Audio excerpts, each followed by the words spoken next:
So check out this magnificent, beautiful little tarantula.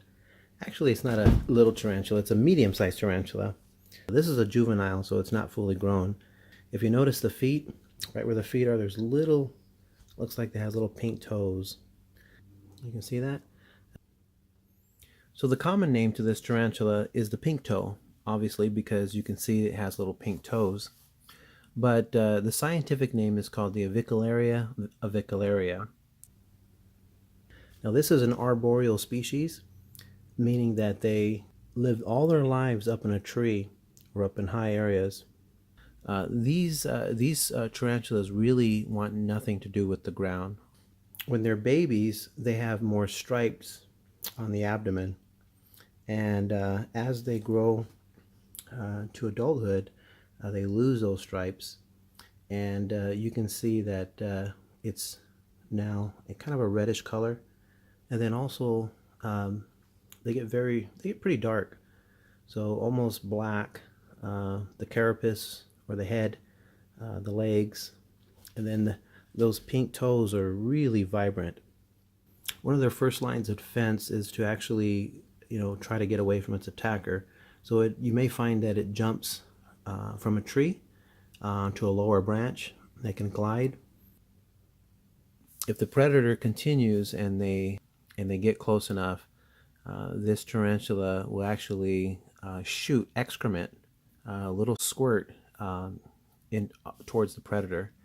And this is a second line of defense for the tarantula. And if still the predator continues, and the tarantula will have really no choice but to, at that point, try to bite its attacker. But that's very rare. One thing to know about these tarantulas, even though they are venomous, and all spiders, all tarantulas are venomous, but these particular tarantulas, they have a very mild form of venom. So as far as when it comes to humans being bit by them, it's really going to be an insignificant bite, probably equal or lesser than what a bee sting would be. They're pretty docile tarantulas. As far as beginner's tarantula, I would say yes and no. And the reason being is because these are great tarantulas if you want to handle them, you want to hold them, and you want interaction with them. As you can see that I'm holding this tarantula. It's very calm, very soothing. Just likes to, like I mentioned earlier, likes to go upwards. So if you're holding in your hand, he's going to eventually go up your arm, up to your shoulder, and if you let it, it'll crawl up on top of your head. Because I said they always want to go upwards.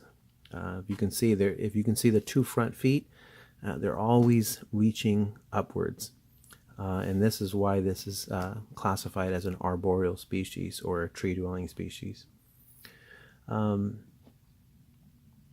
The difficult part of keeping this tarantula, and this is the reason why I say it may not be too good as a beginner spider, is that these tarantulas, they inhabit the lands of all the way from Costa Rica all the way to Brazil, and these are relatively or humid environment. So these tarantulas require a humid environment, but not only having proper humidity levels, but you also have to have proper airflow, because the airflow is going to keep mold from growing in your housing or inside your container.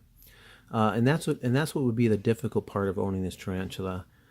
So if you really dedicate it and you really do your research, here's an example of the container that I made for this particular spider. And I'm actually introducing this to its new home. But you can see it's got kind of a cross ventilation. It's got this little container in the middle where I keep humidity. I keep this cocoa fiber, which I keep it moist and wet, and that'll generate enough humidity.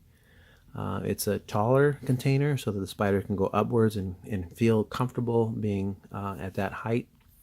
And when the spider gets more comfortable, it'll build its web somewhere on the very top corner of this container. And I'll do a follow-up video on that as well.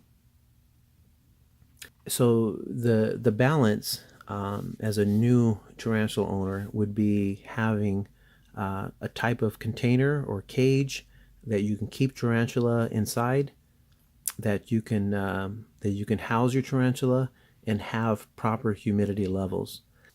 So in summary, this is truly an amazing tarantula. If you do have a collection of tarantulas, I do highly recommend that you do add this one to your collection. They do have an Antilles pink toe tarantula, another species, and some other species on top of that. But the Antilles pink toe is truly a beautiful tarantula as well, and maybe I'll do a video on one of those as well. But because this species is from Latin America, I'm going to go ahead and show some video of this tarantula climbing, and I'll share some Spanish flamenco and music because this tarantula is from the Latin countries. All right, thanks for watching the video and enjoy.